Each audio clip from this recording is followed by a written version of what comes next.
খুবই গুরুত্বপূর্ণ দিন আজকে, এই জন্য যে প্রাতিষ্ঠানিকভাবে আপনারা সরকারের অংশ হয়ে গেলেন।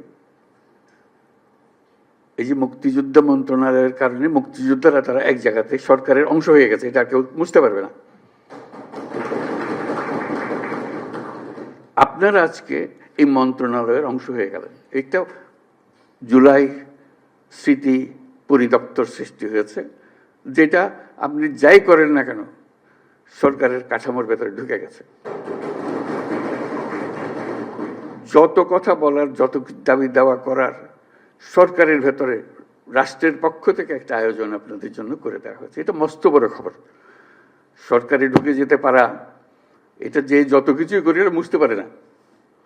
সরকার বড় কঠিন জিনিস, তার সঙ্গে বোঝাপড়া করা বড় কঠিন। অনেক সময় বহু কষ্ট করে কিছু করা যায় না, কিন্তু একবার ঢুকে যেতে পারলে তারা বাইর করতে পারে না।